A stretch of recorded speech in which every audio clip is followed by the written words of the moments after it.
আজকের ভিডিওতে আমরা গুরুত্বপূর্ণ একটা ফর্ম নিয়ে আলোচনা করব, যেটা বর্তমানে আজকে কম বেশি প্রত্যেকের বাড়িতে পৌঁছে গেছে। তো সেই ফর্মটির নাম হলো এই ফর্মটা দেখতে পাচ্ছ, এটির নাম হচ্ছে BLO বা SIR ফর্ম। তো এই ফর্মে আমরা কি কি ভুল করব না, বা আমাদের ভুলগুলো কিভাবে আমরা ঠিক করব, কিভাবে সঠিকভাবে ফর্মটি ফিল আপ করব, সেই সব সম্পর্কে আমরা জানবো। ওকে, দেখো, সবার প্রথমে আমাদের প্রত্যেকের বাড়িতে যে BLO অফিসার যিনি এসে এই ফর্মটি দিয়ে গেছেন, এটা দুটো কপি আমাদেরকে দিয়ে গেছেন। একটা উনি যেদিন আসবেন সেদিন নিয়ে যাবেন, আর একটা নিজের কাছে রেখে দিতে হবে। তো প্রথমে হচ্ছে, আপনি যখন ফর্ম ফিল আপ করতে গেছেন, একটা যে ফর্ম সেটাতে আপনার একটু ভুল হয়ে গেছে, ঠিক আছে, কিন্তু আপনার কাছে আর একটা রিসিপ্ট কপি আছে, আপনি এটা জেরক্স করে নিয়ে আসুন, নিয়ে এসে ব্যাস পিন আপ করে দিন, হয়ে গেল। আবার ফর্মটা ফিল আপ করুন, ঠিক আছে, যদি কোনো ভুল হয়ে থাকে, ঠিক আছে। আর কিভাবে, যদি আপনি নিজে পারেন না ফর্মটা ফিল আপ করতে, কাউকে দিয়ে করাচ্ছেন আপনার আশেপাশে, ওকে ঠিক আছে, করিয়েছেন যে জানেন, কিন্তু আপনার কাছে তো আপনার আধার কার্ড আছে, ভোটার আইডি আছে, 2002 সালের যে লিস্ট সেটাও নিশ্চয়ই আপনার কাছে জেরক্স কপি আছে। আপনি আপনার বাড়ির যে জানে তাকে দিয়ে একবার চেক করিয়ে নেবেন, ঠিক আছে। একবার চেক করিয়ে নিলে তো ক্ষতি নেই। যদি কোথাও কোনো ভুল হয়ে যায়, সেটা আপনাকেই সমাধান করতে হবে এবং তখন প্রচুর ঘুরতে হবে।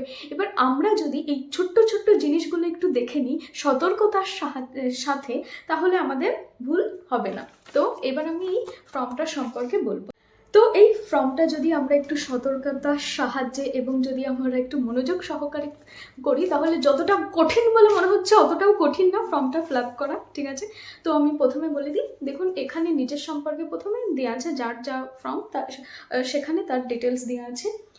এই জায়গাটা দেখতে পাচ্ছেন, এখানে হচ্ছে নিজের সম্পর্কে বলতে হবে। দেখুন আমি বলছি, কারণ আমি একটা ভিডিও বানিয়েছি যেখানে স্টেপ বাই স্টেপ লিখে লিখে দেখিয়েছি কিভাবে করতে হবে। এখন আমি আপনাদেরকে বলছি যে কি, যেমন জন্ম তারিখ, ঠিক আছে, জন্ম তারিখটা দেখবেন আপনার আধার কার্ডে, বা আপনার কাছে যদি আগে ভোটার কার্ড থাকে সেখানে দেখে নেবেন যে কি দেওয়া আছে, সেটা দেখে আমরা দেব। আধার কার্ডের নম্বর দেবেন, বারবার মিলিয়ে নেবেন। মোবাইল নম্বর দেবেন, যেটা আপনার কাছে আছে বর্তমানে সেটাই দেবেন, কোনো অসুবিধা নেই। তারপরে আপনার পিতা বা অভিভাবকের নাম, আপনার যদি পিতা থেকে থাকেন তাহলে তার নাম দেবেন, বা আপনি আপনার অভিভাবক হিসাবে আপনার স্বামীরও নাম ব্যবহার করতে পারেন। কিন্তু ফর্মটা আমরা কিন্তু ইংলিশে লিখব, তার জন্য স্পেলিংটা খুব ভালো করে দেখে নেবেন বা মিলিয়ে নেবেন, বারবার করে মিলিয়ে নেবেন।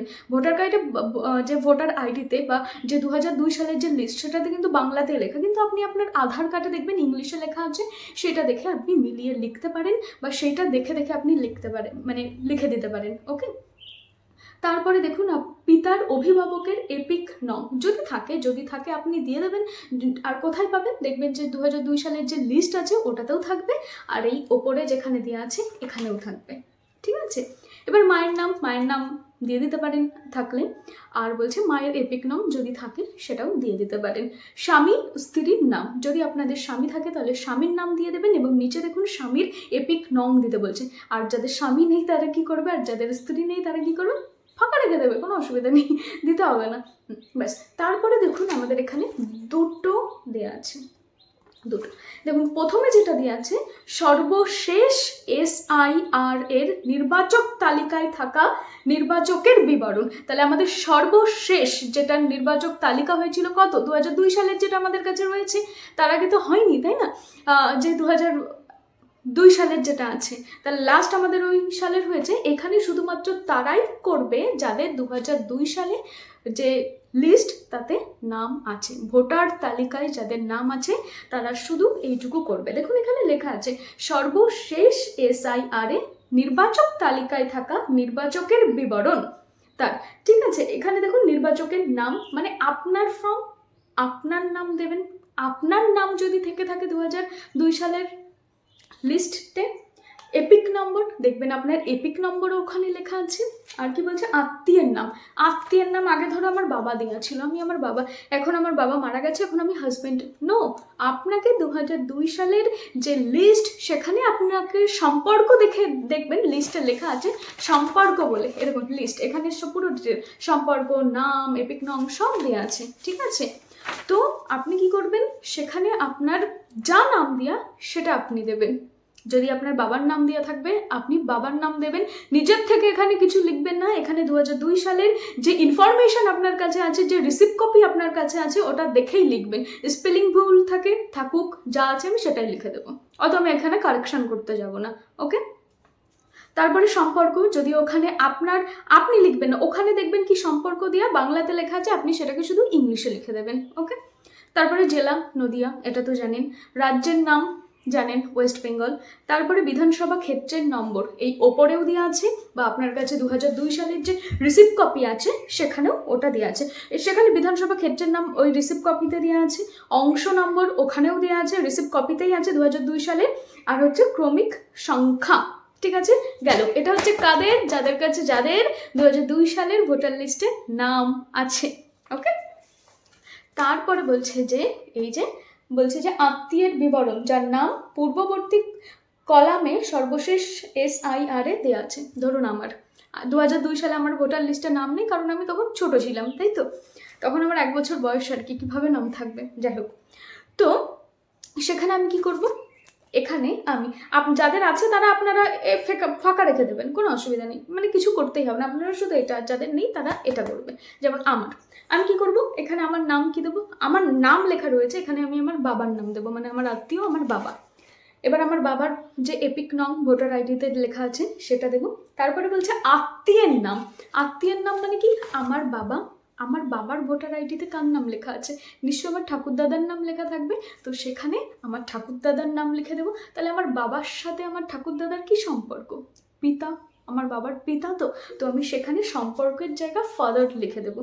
জেলা নদিয়া, রাজ্যের নাম দিয়ে দেবো, বিধানসভা ক্ষেত্রের নাম দিয়ে দেবো, যার যে বিধানসভার আন্ডারে সেটা তার নাম দিয়ে দেবেন। এবার বলছে বিধানসভা ক্ষেত্রের নম্বর, কিভাবে জানবো, আমার বাড়ির তো লিস্ট আছে 2002 সালে, দেখবেন ওখানে আমার বাড়ির পরিবারের সবার দেওয়া আছে, ওখানে ওটাই আমি দিয়ে দেবো। ঠিক আছে, অংশের নম্বর, আর একটা হচ্ছে ক্রমিক সংখ্যা, ব্যাস বোঝা গেল। আর একটা দেখুন, এখানে সিগনেচারের কথা বলা হচ্ছে, সই করতে হবে। ধরুন আমি তো সই করে দিলাম, কোনো ব্যাপার না, কিন্তু অনেকে আছে আমার মামা কাকা বাবা, তারা বাড়ি থাকে না, দূরে থাকে, তখন কি করব, আমি তার সিগনেচারটা করে দেব, তার সইটা আমি করে দেব, এবং তার ব্র্যাকেটে লিখে দেবো আমার তার সাথে কি সম্পর্ক। যদি আমার মামার সইটা আমি করে নিই, তাহলে আমি আমার মামার সাথে আমার যে সম্পর্ক আমি সেটা লিখবো। যদি আমার বাবার সইটা আমি করে দিই, তাহলে কি সম্পর্ক, ডটার কন্যা, তাই তো, সেটা লিখে দেবো। যদি আমার মানে কাকার সই করে দিই, আঙ্কেল, তিনি আমার আঙ্কেল হন, আর তারপরে আমি ডেটটা দিয়ে দেবো, আজকের এত তারিখ, ব্যাস এটুকুই, সহজ, কোনো অসুবিধা নেই। শুধু ফর্মটা ফিল আপ হয়ে গেল, ব্যাস আমি আধার কার্ডটা নেব, ভোটার আইডি নেব, 2002 সালের যে রিসিপ্ট কপি আমার কাছে রয়েছে, নিয়ে একটু সতর্কতার সহকারে আমি একটু মিলিয়ে নেব, পরে আমি ঝামেলায় পড়তে চাই না, এবং তার জন্য কি করবো, একটু মিলিয়ে নেবো, দেখি সব কিছু ঠিক আছে কিনা, একটু মিলিয়ে নিতে তো অসুবিধা নেই, তাই না। আমাদের একটু সতর্কতার জন্য আমরা অনেক প্রবলেম থেকে বাঁচতে পারি আর কি, তার জন্য আমরা মিলিয়ে নেব। তো আমি আরেকবার বলে দেখি, এখানে নিজের ব্যাপারে ইনফরমেশন দেব, এখানে সেটা কি দেব, এখানে দেব হচ্ছে যাদের 2002 সালে ভোটার লিস্টের নাম আছে সেটা, আর তার পাশে দেখুন আত্মীয়ের বিবরণী, যাদের 2002 সালে নাম নেই কিন্তু তার পরিবারের যে কোনো লোকের সেখানে নাম আছে, তারা এখানে দেবে, যেমন আমি। ঠিক আছে, তো কোনো একটু ভালো করে দেখে লিখলে কোনো ভুল হবে না, এবং আপনারা নিজেও পারেন লিখতে। আর নাম কি দেবেন, আধার কার্ডটা ইংলিশে লিখতে হবে যেহেতু, তো বাংলাতে লেখা কি লিখবেন, আধার কার্ডটা বার করবেন, দেখবেন ইংলিশে লেখা আছে, সবার নাম ইংলিশে লেখা আছে, আপনার বাবার নাম পুরো মিলিয়ে নেবেন, আধার কার্ড দেখে ইংলিশে লিখে দেবেন, ওখানে তো বাংলা লেখা, তাই না, তো আধার কার্ড দেখেই দেবেন, তাহলে ভুল হওয়ার কোনো সম্ভাবনাই থাকবে না, তাই না। হ্যাঁ, তো এগুলো মেনে করবেন। আর এখানে দুটো রিসিপ্ট কপি দিয়েছে, তো স্বাভাবিক আপনার দুটো ছবি লাগবে, ঠিক আছে। এই যে এরকম সাইজ দিয়েছে, তার মানে আপনাকে এরকম সাইজ দিতে হবে, তার না একটু সামান্য একটু বড় ছোট হলে কোনো অসুবিধা নেই, একটু বড় হলে পাশ দিয়ে একটু কেটে দেবেন, আর কোনো অসুবিধা নেই, তাই বলে বেশি বড় দিয়ে দেবেন না, হালকা একটু বড় হলে কোনো অসুবিধা নেই, হালকা একটু ছোট হলে কোনো অসুবিধা নেই, ঠিক আছে।